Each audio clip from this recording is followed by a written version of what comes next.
Hello everyone, welcome to my video on the Gaussian function, which is denoted as e to the negative x squared. And today I would like to analyze what is the integral of e to the negative x squared dx.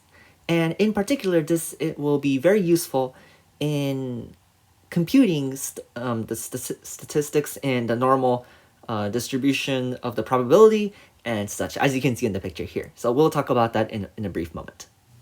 So the function e to the negative x squared, well, one big issue that we know is that this function doesn't really have an elementary antiderivative. And what this means is that, well, if you were to try to integrate this, then you can't just simply find a simple antiderivative that we know how to compute and then just compute the difference to get the area. So that's an issue. So that's the sad thing. But nevertheless, though, this function is still very important for various reasons.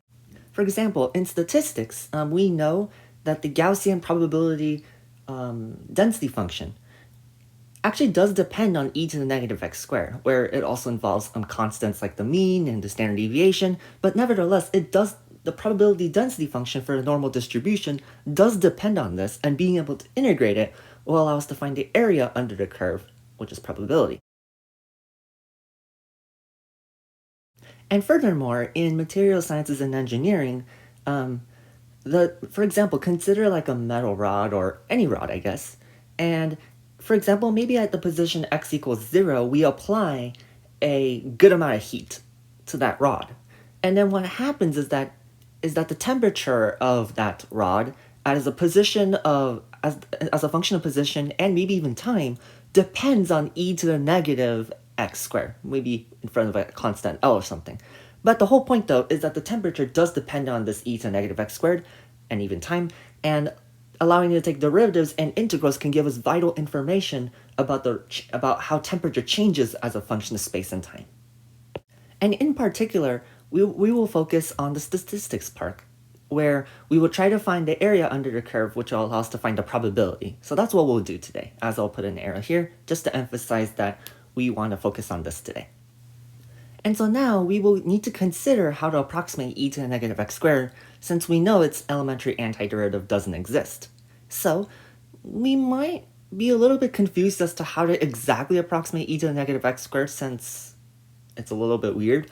But luckily, though, even though we don't really notice directly, we know that we want to center this at x equals 0, and it would be nice if we can approximate this. But luckily, we actually do know how to approximate it, provided that we apply a little bit of new extra steps. So first, just consider e to the u, where u is an independent variable, and we will later call this u equal to negative x squared. And also, of course, we know that u is centered at x equals 0.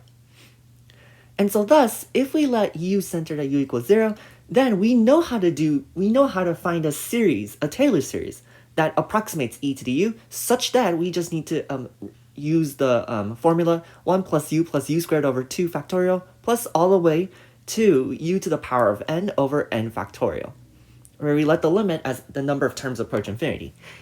And of course, we can rewrite this lengthy formula as the limit as n approaches infinity of a summation from k equals 0 to n, where we just let k be the summation term, of u to the power of k divided by k factorial. And the reason why we know that the formula above works is because of the fact that the nth derivative of e to the power of u evaluated at u equals 0 is precisely 1, which I will denote right here on the right-hand side.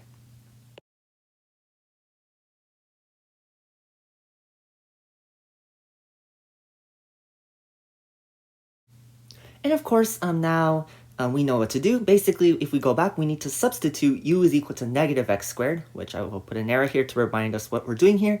And so if we follow this step, all we need to do is just go back to the formula that we derived earlier and just substitute every u for negative x squared. So we can approximate e to negative x squared as essentially the limit as n approaches infinity of, well, 1.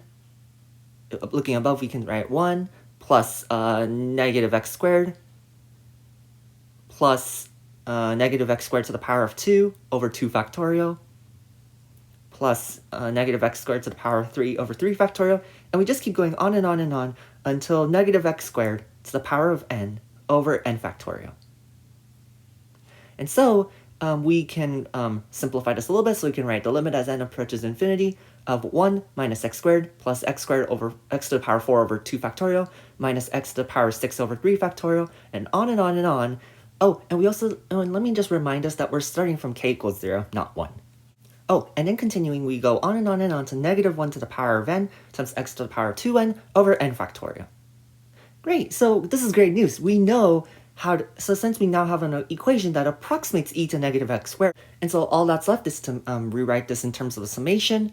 So let's write this. So we can write this as equal to the limit as n approaches infinity of, let's see, so that would be the summation from k equals 0 to n, and it would be negative 1 to the power of n times, no, n k times x to the power of 2k over k factorial. Great. And great, so now we can just integrate both sides. So the integral from a to b of e to the negative x squared dx is basically equal to the summation, where we let the limit as n approaches infinity of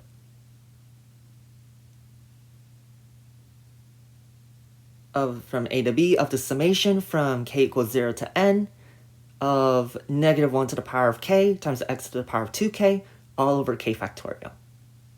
And of course, dx included.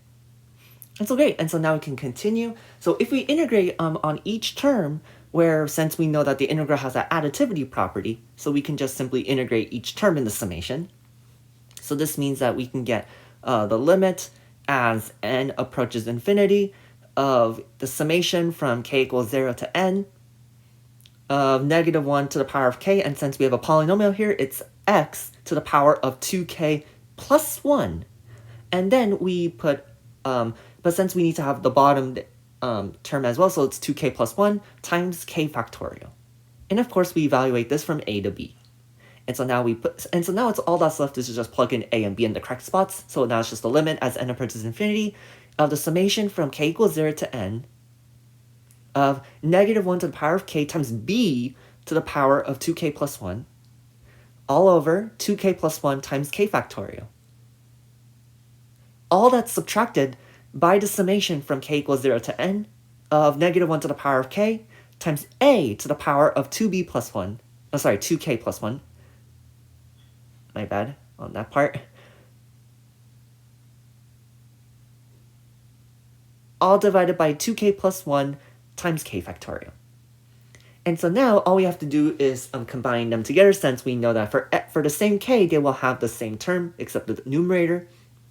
And so we can rewrite this as the limit as n approaches infinity of the summation from k equals 0 to n of negative 1 to the power of k all over 2k plus 1 times k factorial. And then we all put this in with b to the power of 2k plus 1 minus a to the power of 2k plus 1. And that, my friends, is basically the formula that approximates the integral of e to the negative x squared dx by only using summation, which is kind of nice because computers and humans are well adapted to computing this kind of basic arithmetic. So that's great news for us.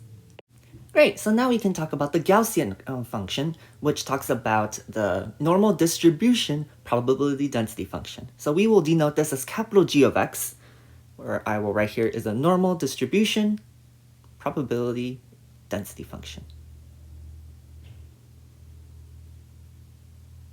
And we know that this is equal to 1 over the standard deviation, which I will denote here as sigma, so the square root of 2 pi times e to the power of negative 1/2, and then parentheses x minus mu, where the mu is the mean, divided by the standard deviation squared. Which you can kind of see that this is very similar to e to the negative x squared, where we, except that now we have a bunch of new constants added in to account for the fact that the probability over the entire region needs to equal 1. And of course, to figure out the probability from a to b for the x values, we of course will need to integrate g of x. So, but note that this e to the all of this is really similar to e to the negative x squared, as I told you earlier. And so we will now integrate 1 divided by the sigma times the square root of 2 pi times the integral from a to b of e to the negative 1 x minus mu over sigma squared times 1/2. Okay, and to make it a bit easier for us to integrate, we will factor out that 1 over sigma squared. And so I will write this as the integral of that of e to the negative 1/2 times sigma squared on the bottom. And then we put the x minus mu squared. And so now it really looks like similar to the e to the negative x squared, except with that constant there. And of course, we can just let u equal to negative 1 over 2 sigma squared times x minus mu squared, so we will let that be equal to each other. And thus, if we let that, then we can simply just use the same strategy as we did last time. And so we will do that right now. And so e to the u, as you recall, is the limit as n approaches infinity of 1 plus mu, no, 1 plus u squared over 2 factorial, and we go on and on and on to u to the power of n divided by n factorial. And so we do the same thing. So now we just plug in that u for that same negative x minus mu squared over 2 sigma squared. So we plug that in. And so now we get the limit as n approaches infinity of 1 minus x minus mu squared over 2 sigma squared. And using the same method as before, we basically generalize it and then integrate it using the summation. And then we get the limit as n approaches infinity of the summation from k equals 0 to, oh sorry, and I forgot to put the 1 over sigma times the square root of 2 pi there, but yeah, and then the limit as n approaches infinity of 1 over sigma times the square root of 2 pi times the summation from k equals 0 to n of negative 1 to the power of k times x minus mu to the power of 2k plus 1 all over 2 to the power of k times k factorial, 2k plus 1 times k factorial times sigma to the power of 2k evaluated from a to b. And of course, we just plug in b and a at the appropriate times, and so this becomes the limit as n approaches infinity times 1 over a sigma times 2 pi square root, and it becomes the summation from k equals 0 to n of negative 1 to the power of k times b minus mu to the power of 2k plus 1 over 2 to the power of k times 2k plus 1 times k factorial times sigma to the power of 2k minus the same thing with a minus mu to the power of 2k plus 1. And there you go. And this formula here allows us to basically approximate the probability under that normal distribution to find the probability, and that's a really nice way. And of course, computers and humans can definitely do this, provided that we pick a finite number of terms for n. And although technically we can also analyze this formula to figure out the maximum error guaranteed by the alternating series error bound, but because it will take too long to do this on this video, I have actually written this on my PDF on my website, and so please take a look at that under Math Arrow EE, and under the calculus section, and there will be a PDF that accompanies it. In there, I have written about the maximum error guaranteed by this, so please take a look at it if you're interested. All right, and let's move on to the next topic. So continuing, we would like to find an analytic solution to e to the negative x squared, if possible. So we might start by wondering this question. What is, if anything, the integral of e to the negative x squared dx from negative a to a, where we let a approach infinity? In other words, we're talking about an improper integral, so that it looks like this, and we're trying to find the integral of the area of the entire thing, and we go infinity and negative infinity in both directions. And so we're curious about, is there an actual answer? And so let's consider. So unfortunately, this problem will be a little bit too difficult to solve by single variable calculus. But luckily though, we can do this in multivariable calculus. So first, consider e to the negative r squared, where we let r squared equal x squared plus y squared, right? Basically the polar coordinates. And we know that by definition, this is equal to e to the negative x squared plus y squared, where this is essentially equal to e to the negative x squared times e to the negative y squared by the additivity property of exponents. And this implies one thing, because if you were to take the integral, or sorry, the double integral of e to the negative x squared minus y squared dy dx, and keep in mind, since x and y are both going infinity in both directions, it covers the entire xy plane in R2. So therefore, it is negative infinity to infinity, infinity to negative infinity, or if we want to be a little bit more mathematically precise, it is the same thing as just saying the limit as a approaches infinity, so negative a to a and negative a to a, so both sides. And so, we know that because of this additivity property that I showed you, it is really just the same thing as saying limit as a approaches infinity of negative a to a, negative a to a, of e to the negative x squared, and I think I should fix this a bit because... Okay.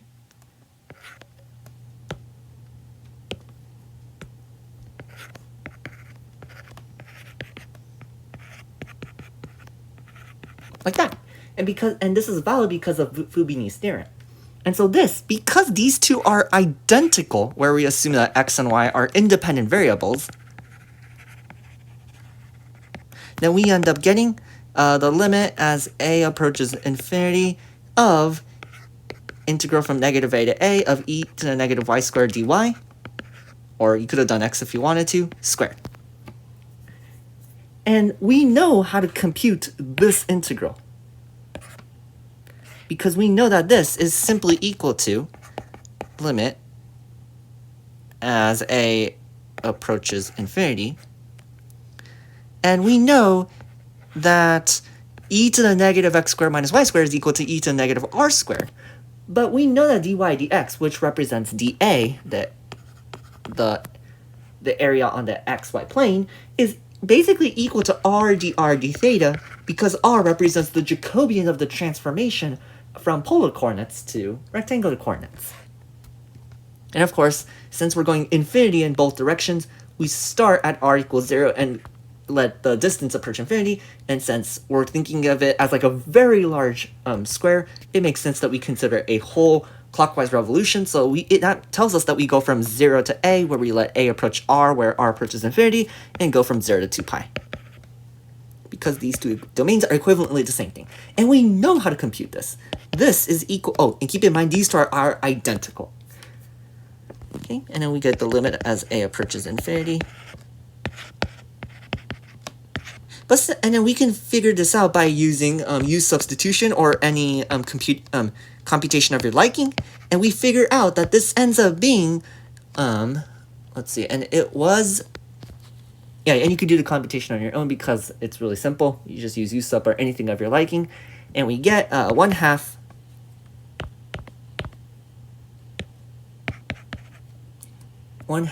e to the negative k, sorry, e to the 0 minus e to the negative k squared, oh sorry, a squared, my bad,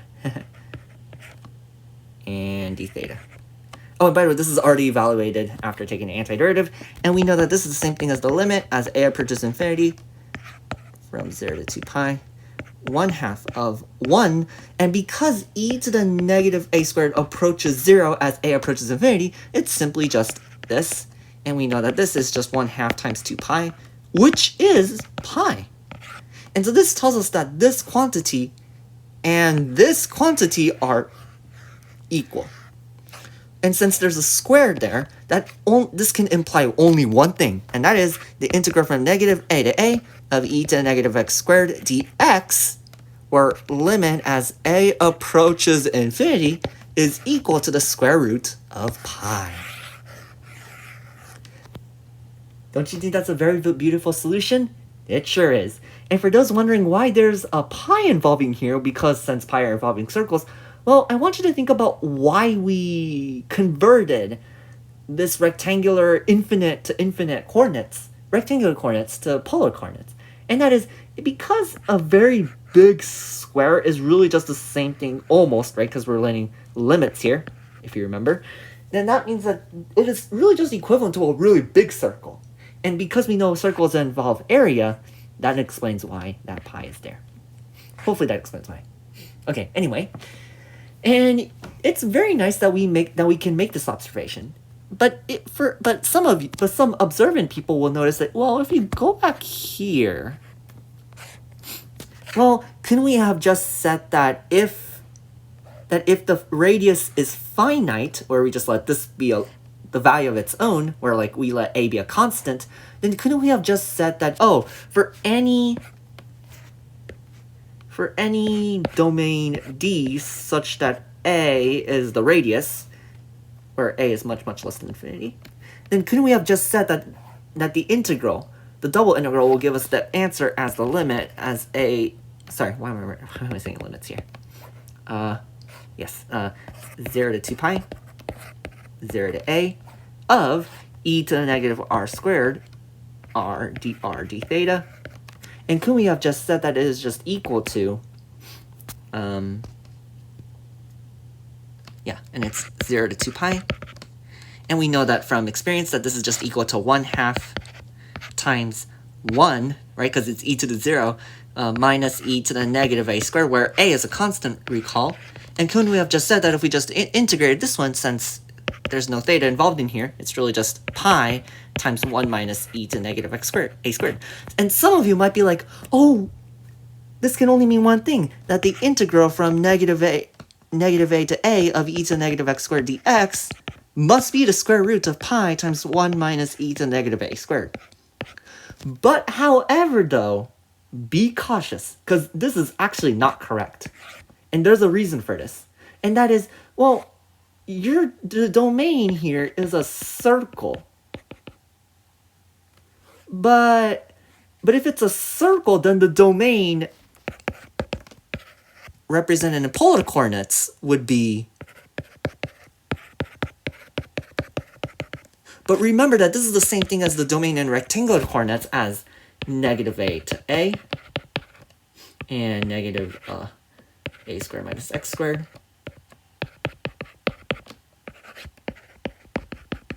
But yeah, and remember, this is just the domain of the circle D here. But however, though, x and y are not independent of each other. In fact, y depends on x. But since the domains of x and y are not equal, it wouldn't make any sense to square root it, or even square it like here in the beginning, because x and y are no longer identical. So that's the issue, is that it's not equal to this, unfortunately, which is kind of sad, truthfully. But luckily, there is actually an approximation, where as long as a is big enough, then actually you can make the approximation.